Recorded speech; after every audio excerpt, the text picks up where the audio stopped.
Hello friend नमस्कार good morning मु दीपक आपण देखुचंती दीपक टीवी दुनिया। आज हेउची जनवरी मास 4 तारिख रविवार। चलंतु जानि नबा आज दिनर केतोटी गुरुत्वपूर्ण टॉप न्यूज अपडेट। प्रथम अपडेट जनवरी 10 तारिख रु मिलिबो ग्रीन स्टिकर। ए नै घोषणा करिछि ओडिशा राज्य परिवहन विभाग। ओडिशा परिवहन विभाग घोषणा करिछि जे वैध प्रदूषण नियंत्रण प्रमाणपत्र थिबा जानवाहन गुड़िक पई 10 ଜାନୁଆରୀ 2026 ଠାରୁ ସବୁଜ ରଙ୍ଗର PUCC ବୈଧତା ଷ୍ଟିକର ଉପଲବ୍ଧ ହେବ।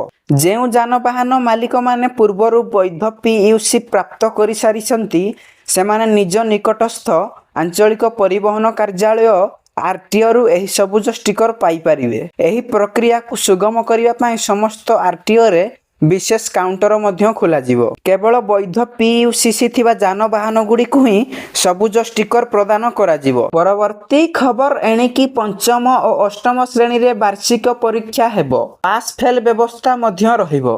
प्रथम रु चतुर्थ श्रेणी और षष्ठ सप्तम श्रेणी पिलांकर समेटिव असेसमेंट हेबो। मार्च मासर प्रथम सप्ताह रु परीक्षा आरंभ हेबो। मार्च द्वितीय सप्ताह रे परीक्षा फल मध्य घोषणा हेबो। मार्च 16 रु एप्रिल 15 तारिख मध्य रे परीक्षा रे फेल होइथिबा किंबा कम मार्क रखुथिबा पिलांकर प्रतिकार कार्यक्रम कराजिवो। एप्रिल तृतीय सप्ताह रे सप्लीमेंटारी परीक्षा मध्य हेबो।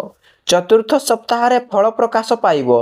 ए नै ओडिशा विद्यालय शिक्षा कार्यक्रम प्राधिकरण पक्षरु समस्त जिला शिक्षा अधिकारी को चिट्ठी होईची। परवर्ती खबर भारत रे गड़िबो प्रथम बुलेट ट्रेन। एही खुशी खबर देइछंती रेल मंत्री अश्विनी वैष्णव। प्रथम पर्याय रे 508 किलोमीटर गड़िबो बुलेट ट्रेन। एहा भितरे 8टी पहाड़ टनेल और गोटिए सामुद्रिक टनेल देई गति करिवो एही बुलेट ट्रेन। एही प्रकल्पर मोट दैर्घ्य 508 किलोमीटर, जेउथिरे 27 किलोमीटर रु अधिक टनेल मध्य रहुची। एही प्रकल्प रे मोट 12टी स्टेशन रहिची। से स्टेशन गुड़िक हेउची साबरमती, अहमदाबाद, आनंद, बड़ोदरा, भरूच, सूरत, बिलिमोरा, बापी, बोईसर, विरार, थाने एवं मुंबई भली प्रमुख सहर दे ए बुलेट ट्रेन टी गति करिवो। परवर्ती खबर नुआ वर्ष रे घर तैयारी हेबो महंगा, वृद्धि पाइबो सीमेंट रो दर। एक रिपोर्ट अनुसार सीमेंट कंपनी गुड़िक दक्षिण भारत रे सीमेंट रो मूल्य वृद्धि करिवे। एथिरे आंध्र प्रदेश एवं तेलंगाना समेत अन्यान्य राज्य अंतर्भुक्त अछंती। प्रति बस्ता सीमेंट रे 20 रु 30 टंका वृद्धि होई पारे। फलरे घर तैयारी पाई महंगा होई पारे। एहा पर सीमेंट स्टॉक रे वृद्धि देखा जाउची।